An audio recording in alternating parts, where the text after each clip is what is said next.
Assalamualaikum warahmatullahi wabarakatuh. Bismillahirrahmanirrahim. Faslun ay hadza faslun. Alhamdulillah. Wonten derek sing rawuh. Niki tiyang Waalaikumsalam. Pas mulai. Baru.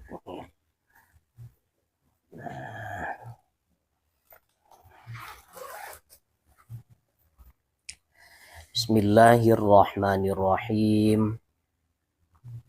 Faslun ay hadza faslun. Fi hajris safihi ing dalem ngeker tasarufi wong kang bodho wal muflisi lan wong kang bangkrut.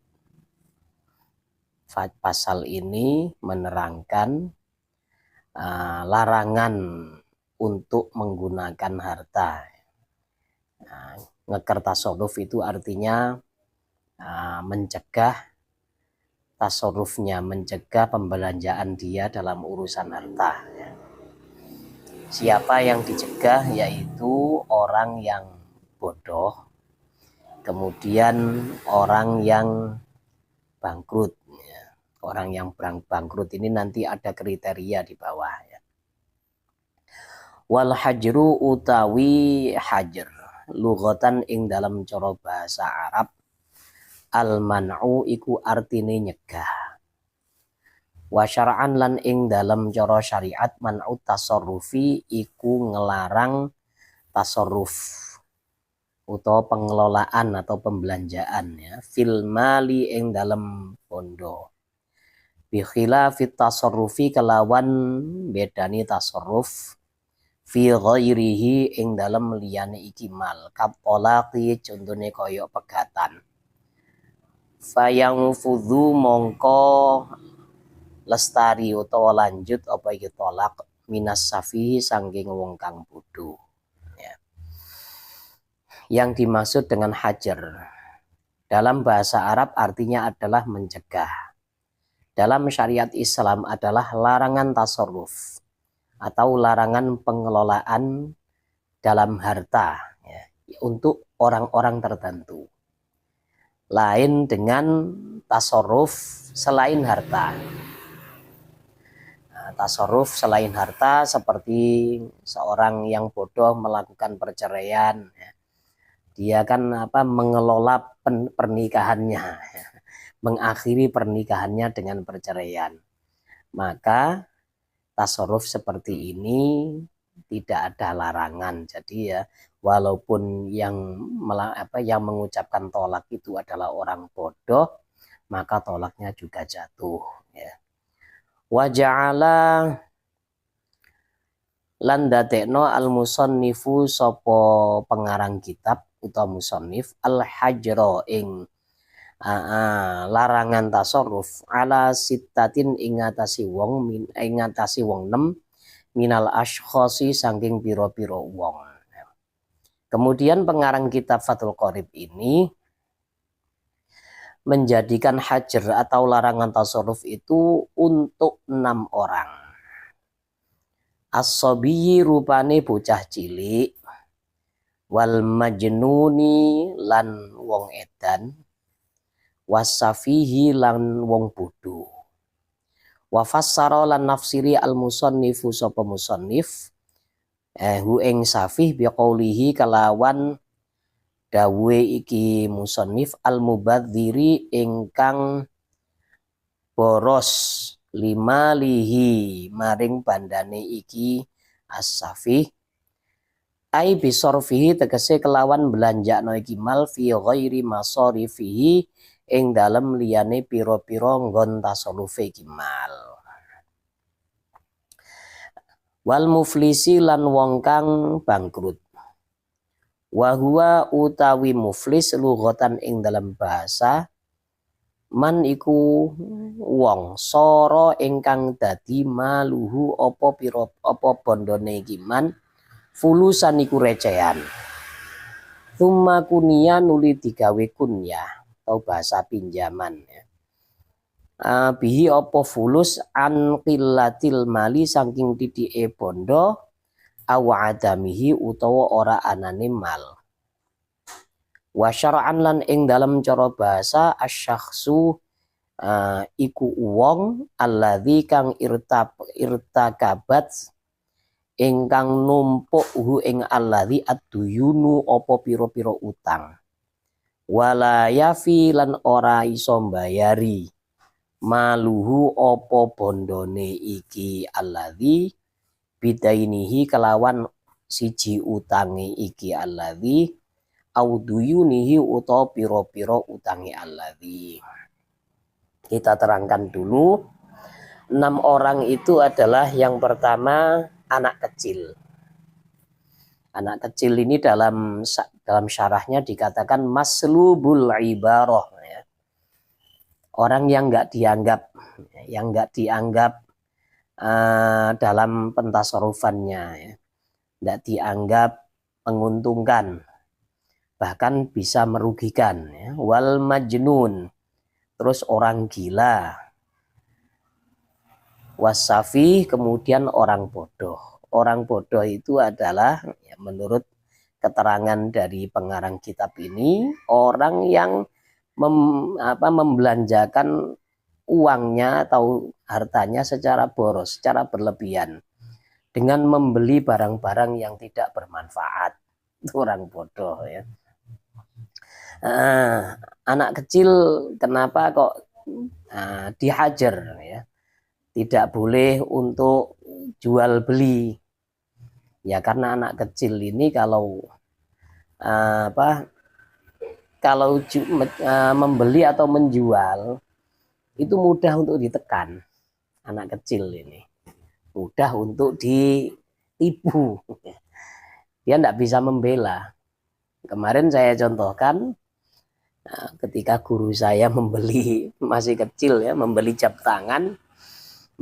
tangan di pasar yang harganya aslinya itu cuma 2.000, dibeli dengan harga 10.000. Uang dulu 10.000 itu ya setara dengan lebih dari 100.000 kalau zaman sekarang ya. Mungkin sekitar 150. Ya kakaknya marah-marah ya. Kenapa kok bisa membeli jam tangan yang seharga 2.000 menjadi 10.000? Ternyata memang ada yang ngompori ya, cara Jawa aku mbanjeti ya. Iki aku sing tuku 10.000 kemurahan Ini pihak lain ini sebenarnya nggak mau membeli tapi ingin menipu anak kecil ini supaya beli, nanti dapat komisi dari penjual.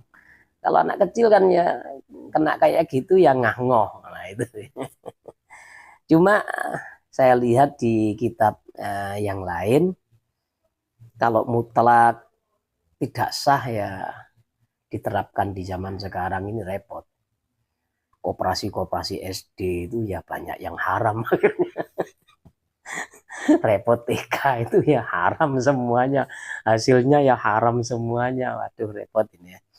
Jadi di kitab yang lain itu saya lihat anak kecil itu harus diikhtibar atau diuji. Dilatih apakah dia sudah bisa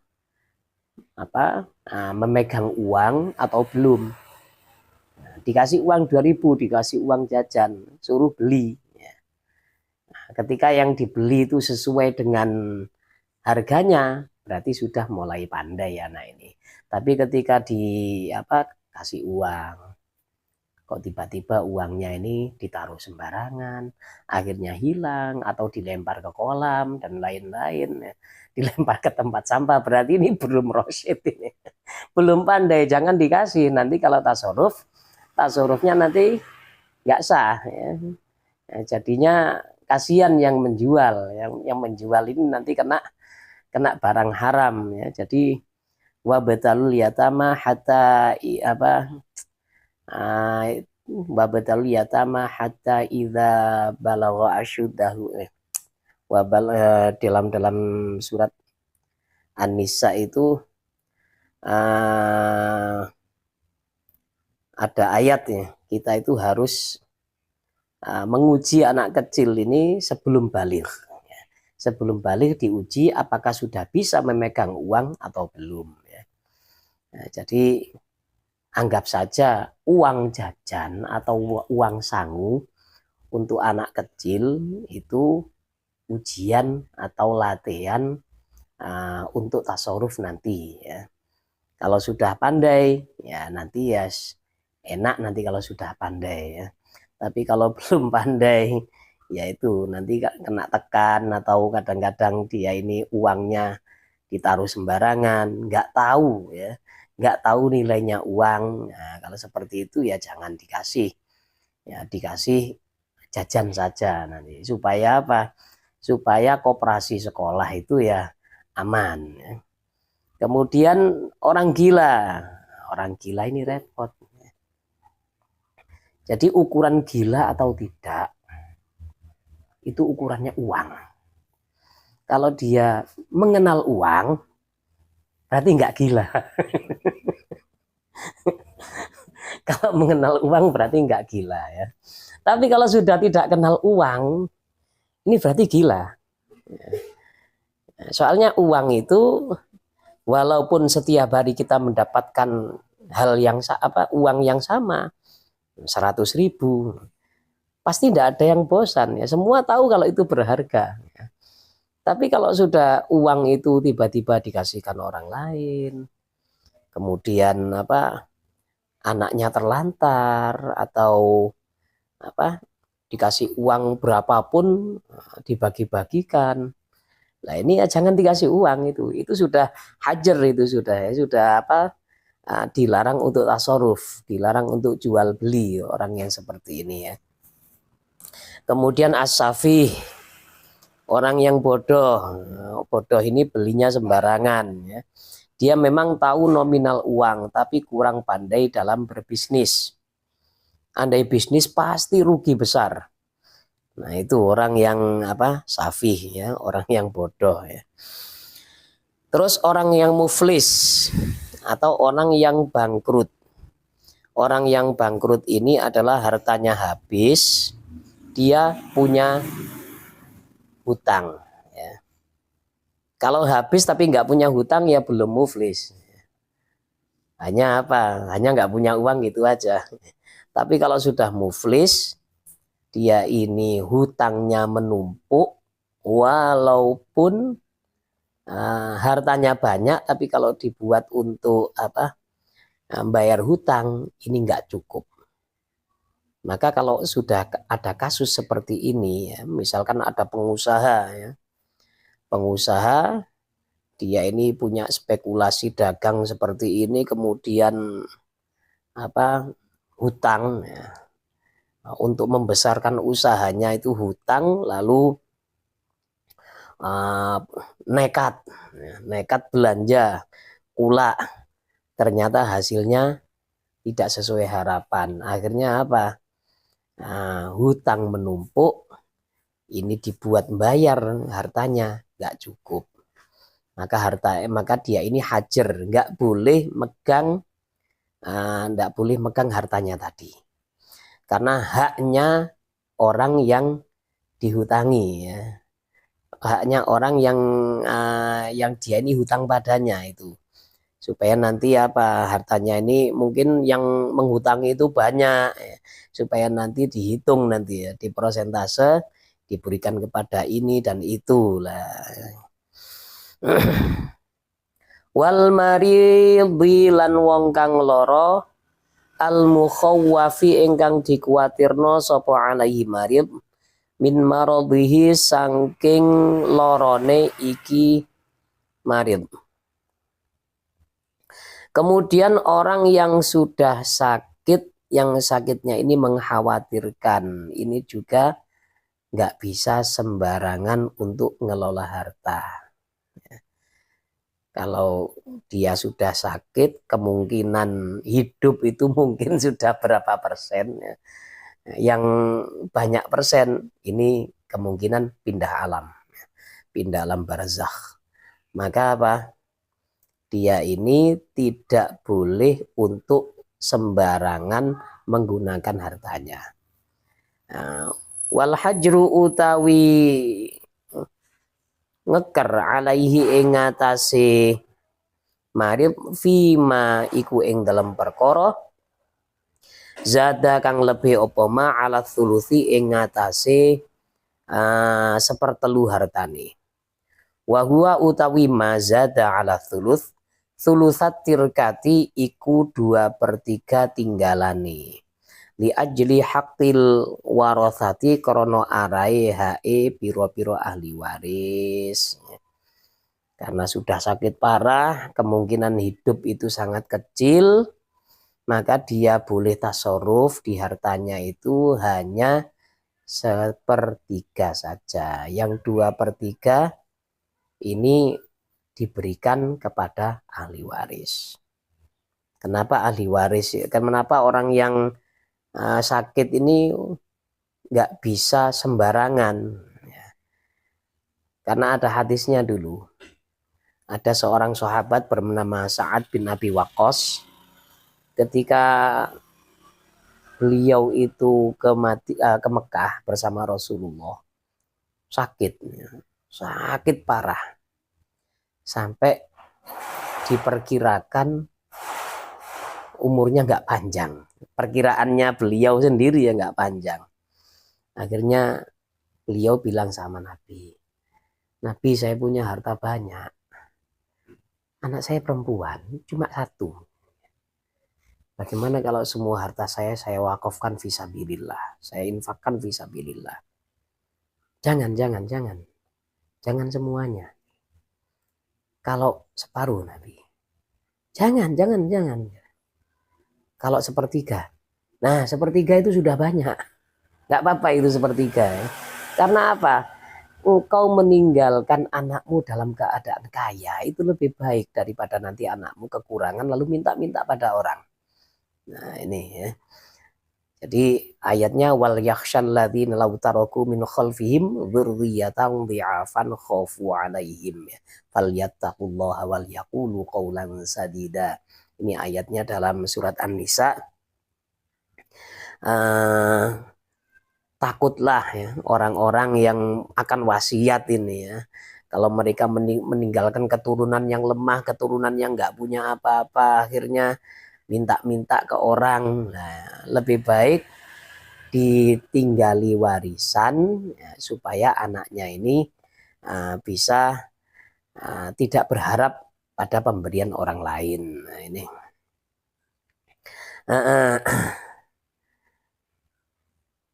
Hadza utawi iki al-hajru alaih illam yakun iku lamun ora ono alal marildi iku ing ngatasi wong kang loro dainun opo utang. Aduh, masalah utang ini repot. Aduh ya, makanya Nabi itu kan berdoa ya, ngajari umatnya untuk berdoa. Allahumma inni a'udzubika minal ajazi wal kasal ya, wa minal jubni wal bukhl ya, wa min ghalabatid daini wa qahrir rijal ya, dan dari terlilit hutang serta di bawah tekanan orang. Nah, ini Nabi mengajarkan doa itu ya. Dan doa itu memang mustajab. Ada sahabat yang terlilit hutang terus minta doa sama Allahumma inni a'udzubika minal yang awal itu minal apa Mas Arif? Allahumma inni a'udzubika. Ini biasa saya baca ya pada salat. Pada salat fardu, tapi pas ketika akan diterangkan kok hilang 1. Repot ini memang. Allahumma inni a'udzubika minal jubni wal bukhl, ini kedua ya. Minal ajzi wal kasal.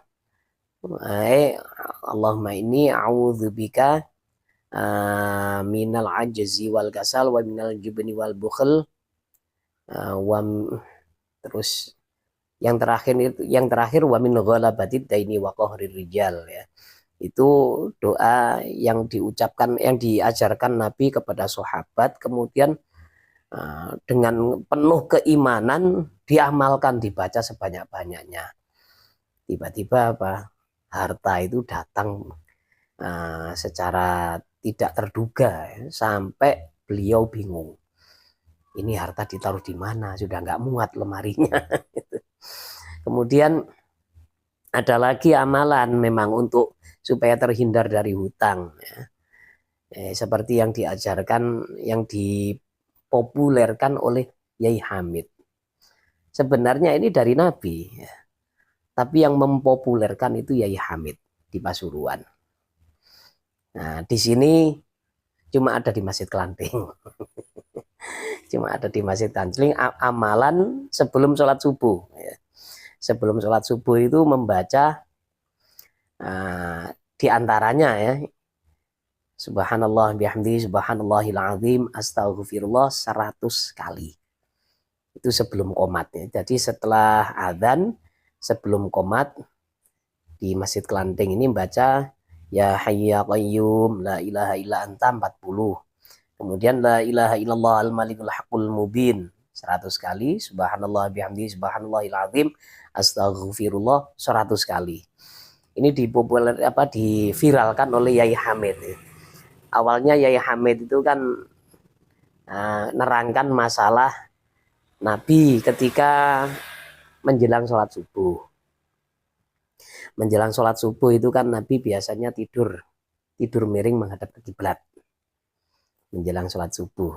Tapi nggak tidur ya, cuma ngeleset gitu lah. Orang-orang Jawa bilang ngeleset ya.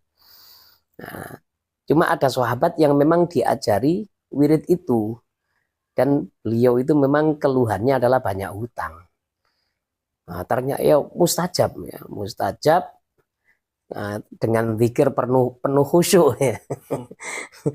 Bukan cuma di bibir tapi di hati ya. Subhanallah bihamdi subhanallahil azim astaghfirullah ya.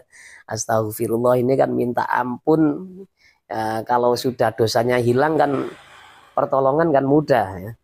Yaitu akhirnya hartanya ini datang banyak sekali sampai nggak muat rumahnya buat nyimpen.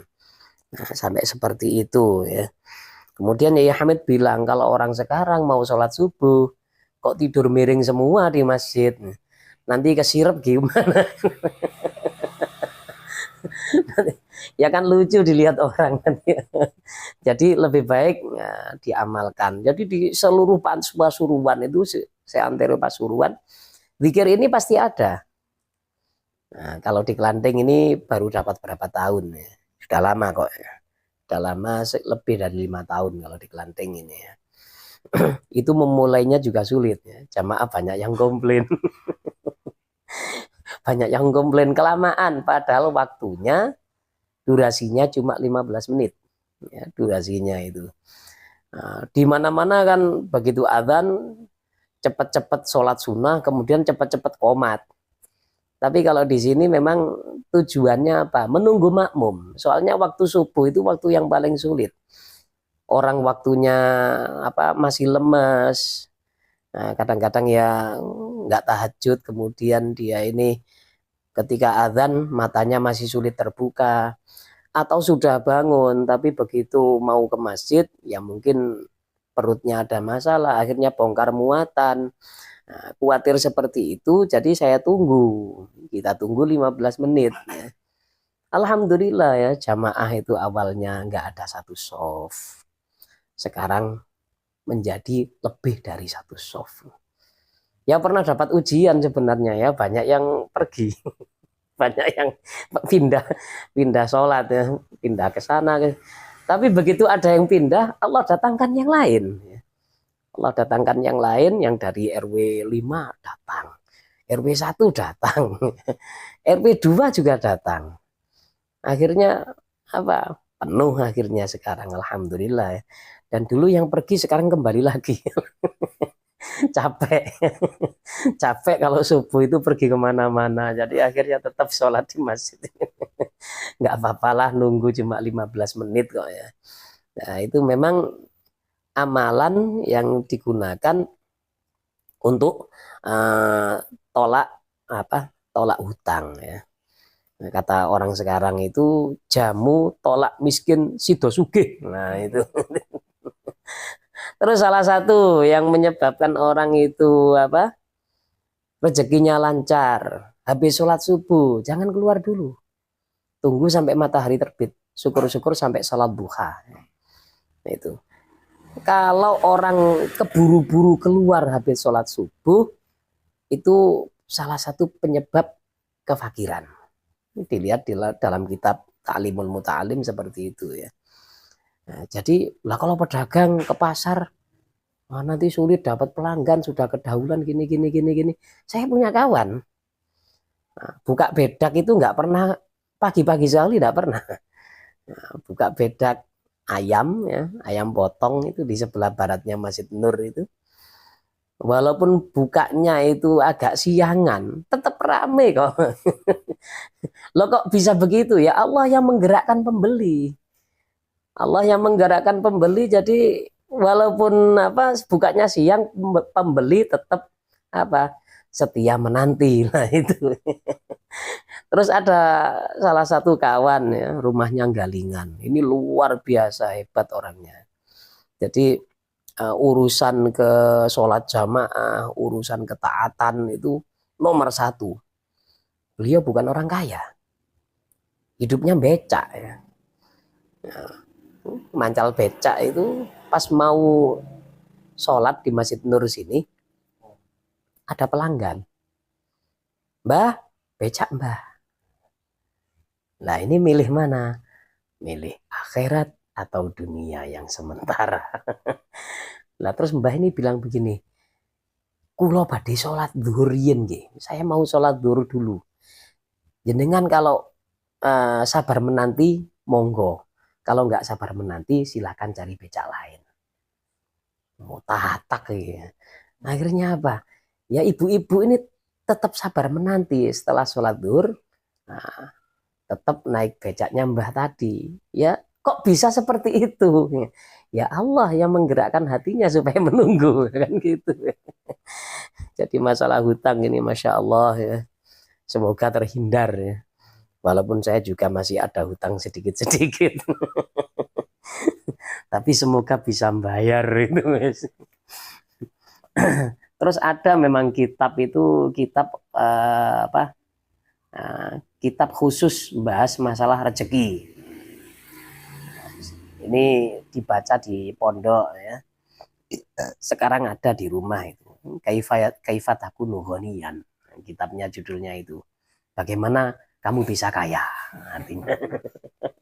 Jadi resep tolak miskin sido sugih. Nah itu.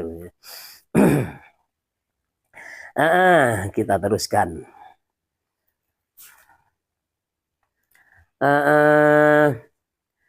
Fa'ingkana, jadi orang sakit ini kalau dia punya hutang,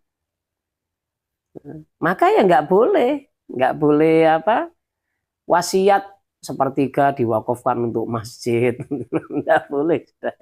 Semua hartanya nggak boleh, karena apa? Yang bayar hutang dulu. Wakaf, sodakoh, kan hukumnya kan apa? Sunnah. Bayar hutang wajib. Nah ini. Fa ingkana mongko lamun ono alaihi iku ing ngatasi almarib dainun opo utang. Yastaghriqu kang ngentekno opo dain tirkatahu ing tinggalane iki marib. Khujiro mongko dikeker sapa alaihi marib fit thuluthi ing dalem sepertiga wama lan barang zada kang lebih opoma alaihi ngatasi thuluth. Kalau dia punya hutang yang sampai membuat hartanya ini tongpes, ya, habis tompes wis pokoknya, maka wasiat sepertiga pun tidak boleh, apalagi semuanya. Ya.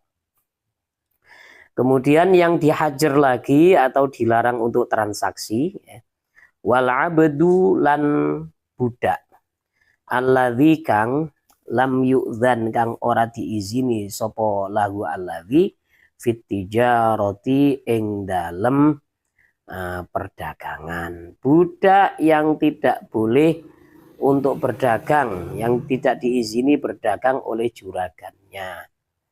Tapi sekarang budak tidak ada ya. Budak itu sudah tidak ada. Karyawan itu bukan budak.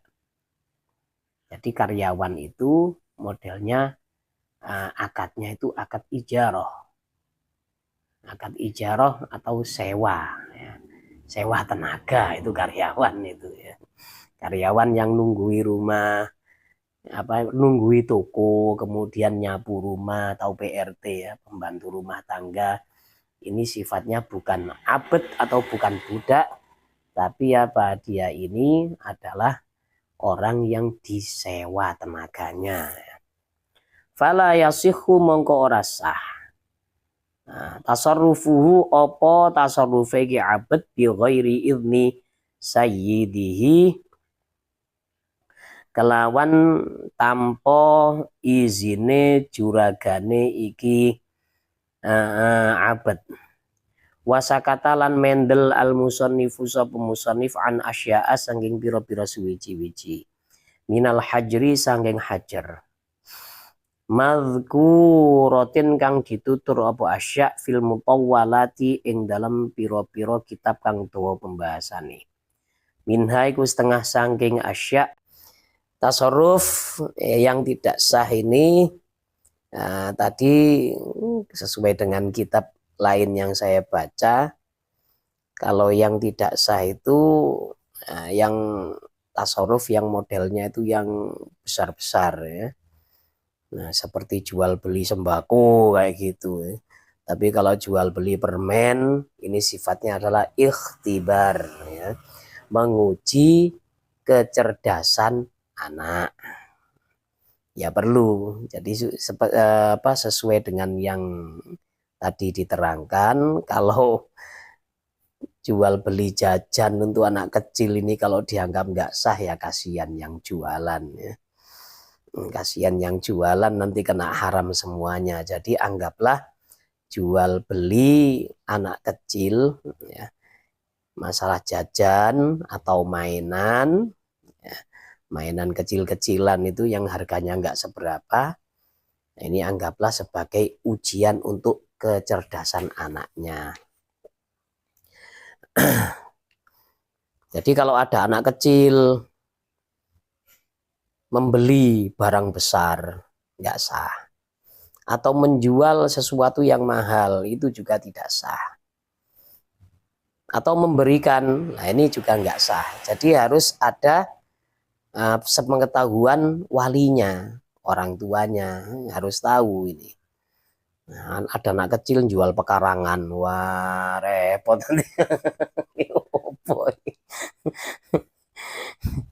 anak kecil jaga toko itu aja ya kadang-kadang ya rugi ya yang tokonya ya, anak kecil ya.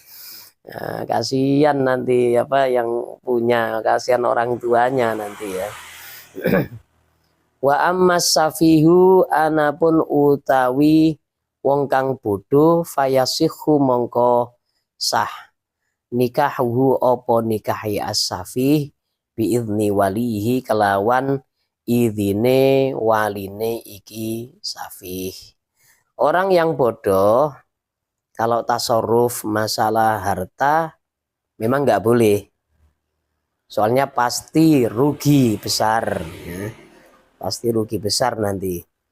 Tapi kalau masalah nikah, nah masalah nikah ya boleh. Pokoknya izin sama walinya dan pokoknya ada calon yang mau. Repot kalau punya suami ngah-ngoh itu repot. Punya suami bodoh ini ya repot juga ya. Tapi ya ada keuntungannya. Kalau duitnya banyak bisa diakali sama istrinya. Wa tasarruful muflisi kita teruskan pada kitab Bidayatul Hidayah ya.